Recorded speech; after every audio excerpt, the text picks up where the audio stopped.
What's going on, everybody? Some updates, some good, some stupid. So, starting with stupid, so I did the install on the LN Engineering Deep Sump. The install went good. I'll probably throw some clips in after this. Right up until the point where I went and filled it up with oil and went to run it.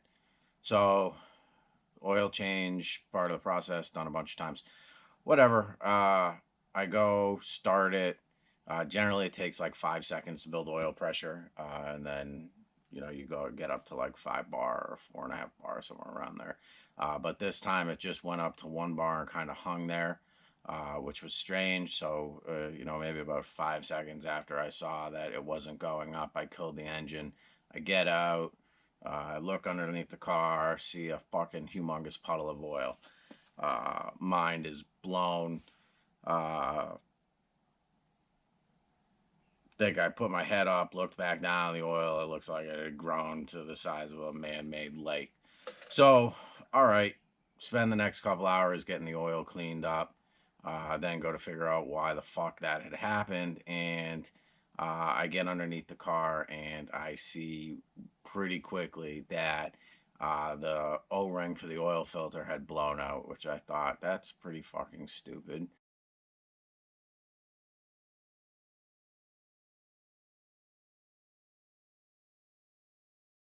And I go and I look at the oil filter that I pulled off the car, and sure as shit, there's no O-ring there. So the O-ring had stuck in the oil filter housing, and when I screwed the new one in, obviously 2 O-rings equals no bueno. So that was a major epic disaster.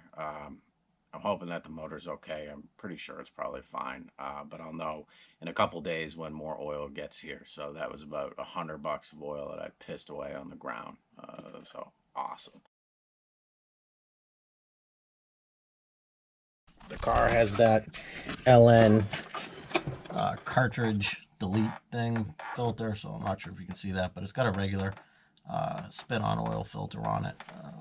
So pretty easy deal here. So we'll get that done, and then we'll get the car back on the ground, and we'll be filling it with oil.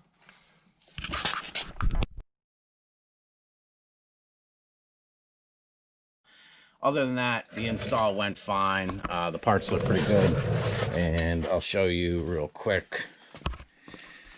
It's probably going to be pretty dark, but hopefully you'll see. So skid plate, the spacer, all looks pretty good, and I managed to get all the oil cleaned up, and it hasn't dripped in the past 24 hours, so that's a plus. All right, so that's the stupid. Getting on to some work that I did that didn't turn out so shitty. Number one, I installed this Rennline battery mount in a PC680. The kit itself is awesome. Installed enough parts on this car to know some of them suck and some of them just work. This is one of the ones that really just works. So easy install. I went and bought some battery cables from AutoZone to get it hooked up, along with this kill switch. So because the battery is so much smaller than comes with stock, and the car does tend to sit occasionally for long periods of time, the kill switch will just remove all power and negate any drains that would be occurring while the car is sitting. So easy. It's not in there for racing. It's just in there for a battery kill right now. Maybe at some point I'll wire it up so it's in line with the regs, but for right now, considering it lives under the hood anyways, that works out just fine for me. So that was a good one. And then we'll go to the interior, where we made some pretty awesome changes. So I got this Recaro SPG seat. And anybody that's worked on cars putting in bucket seats know it's a real pain in the dick getting everything to line up. There's a lot of pieces. It's just not a particularly enjoyable experience. So to try to minimize the pain on that, I went and bought BK Auto mounts. So let me grab a light because these are actually worth showing.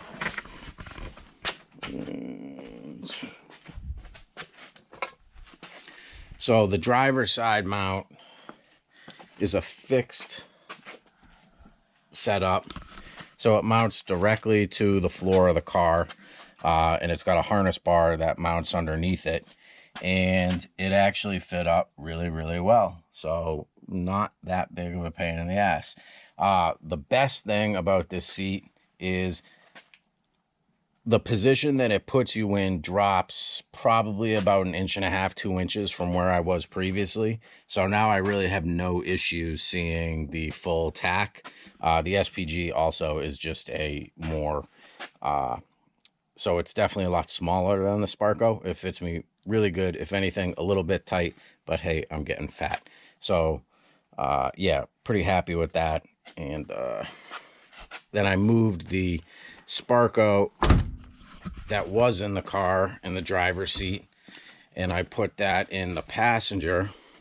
And again, I used BK for this, but for the passenger I used the brackets that allow you to mount up to the stock sliders. So these were a little bit more of a challenge to get everything lined up, but in the end of the day, some swearing and pushing, and it lines up. The stock slider works and is retained, so that's pretty cool. I have the harness bar. I'm not sure if I'm going to throw that in unless I know I'm going to have somebody in the front seat that needs the harness, like putting an instructor in the car or something. We'll see.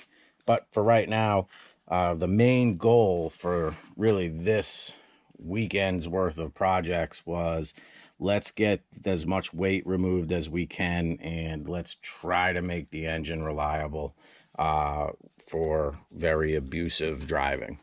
So hopefully I didn't hurt my chances on the make the engine reliable for abusive driving aspect. The battery's off, so the window's not working, so let's fix that.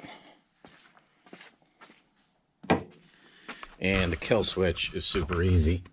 Off. Oh, God, I labeled it wrong. What a fucking dope I am. What a dope. Oh, the regulator just shit the bed? Yep, it did. Awesome. Porsche problems. So I'm going to go address that. That'll be the video for today. And I will talk to you guys all soon. Oh, one more thing before I let you go.